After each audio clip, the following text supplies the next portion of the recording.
အားလုံးပဲမင်္ဂလာပါဒီနေ့နော်ကျွန်တော်ကပန်းကျဲဒီလုပ်ဖို့အတွက်ပေါ့နော်ကြိုးချုပ်တဲ့နီလေးကိုပြပေးမှာဖြစ်တယ်အဲ့တော့ကျွန်တော်တို့ဒီကြိုးချုပ်လို့ရှိရင်ပိတ်စကိုအဆွေသားကိုယူရမယ်နော်ဒါပုံမှန်ဆိုရင်ဒါပိတ်စဒီမှာအနာသားနော်ပိတ်စအနာသားရှိရဲ့ဒီလိုမျိုး၄တောင်ပေါ့နော်အခုတော့ကျွန်တော်ညှက်ပြီးသားဖြစ်နေလို့ဒီမှာစောင်းနေရအဲ့တော့ပြောချင်တာကပန်းကျဲဒီချုပ်မယ်ဆိုရင်ပိတ်ကိုအမြဲတမ်းအဆွေသားကိုယူပေးရမယ်45ဒီဂရီเนาะအဲ့တော့အခုဒီမှာဘယ်လိုမှတ်မလို့ဆိုလို့ရှိရင်ဒီမှာပေတံမှာဆိုလို့ရှိရင်ပေါ့နော်အခုဒီလိုပေတံလေးတွေမှာဆိုလို့ရှိရင်တော့ဒေါင်လေးတွေပါတယ်เนาะဒီလိုမျိုးလေးအဲ့ဒါကိုမှအခုဒီမှာဆိုလို့ရှိရင်ဒီလိုစောင်းလေးဒီ၄တောင်နဲ့เนาะဒီလိုမျိုးက45ဒီဂရီရှိနေမယ်အဲ့လိုမျိုးဒီမှာကြည့်ဒီတန်းလေးနဲ့เนาะဒီအနားနဲ့ကိုဒီလိုမျိုးညီအောင်ထားပြီးတော့မှဒီလိုမျိုးတစ်စောင်း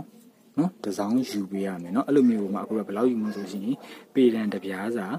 နော်ဒီလိုမျိုးယူပေးရမယ်နော်အဲ့လိုမျိုးဒီလိုမျိုးဒဲကြီးယူလို့မရဘူးဒဲကြီးယူလို့ရှိရင်ကိုယ်ဒီလိုဒဲကြီးဆိုမှတ်လာဘူးနော်ပန်းချက်ဒီလုပ်တဲ့အခါကျလို့ရှိရင်အဆင်မပြေဘူးနော်ဒီလိုမျိုးတစ်စောင်းလေးပဲနော်45ဒီဂရီပဲစောင်းအောင်မယ်နော်တခြား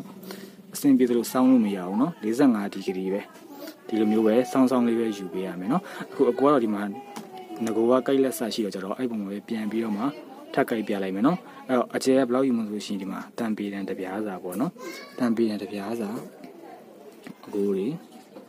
ယူပေးရမယ်တစ်လက်မအကျယ်လောက်ပေါ့နော်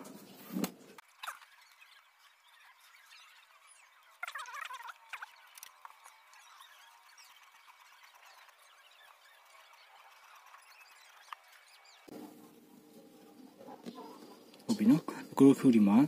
ပေတံတစ်ပြားညှစ်ပြီးတော့ပြီဆိုရှင်ဒီကောင်ကိုနော်ခောက်လိုက်မယ်နော်ခောက်ပြီးတော့မှဒီမှာဘီတစ်ပြားနင်းပေးမယ်နော်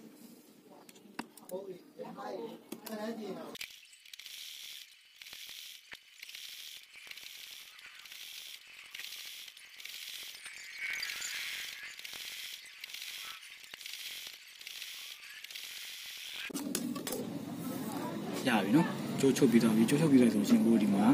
ဘေးကပေါ့နော်ဒီပူနေတဲ့ဟာလေးကိုညှက်ထုတ်လိုက်မယ်နော်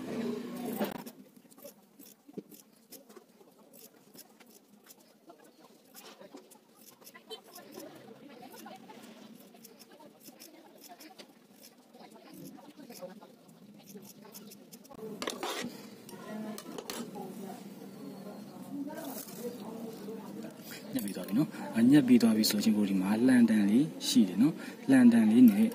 ဒီဥစ္စာကိုပြန်လှန်ပေးမယ်နော်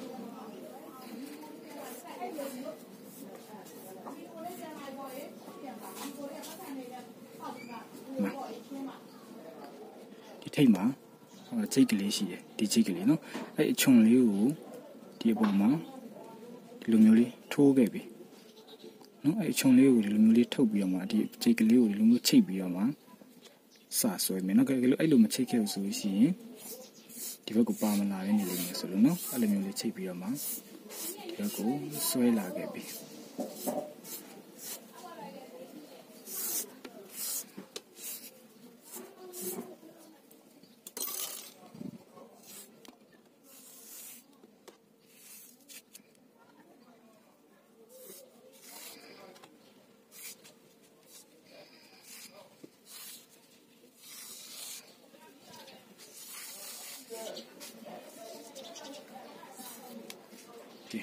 ခုဆိုရင်ဒီမှာ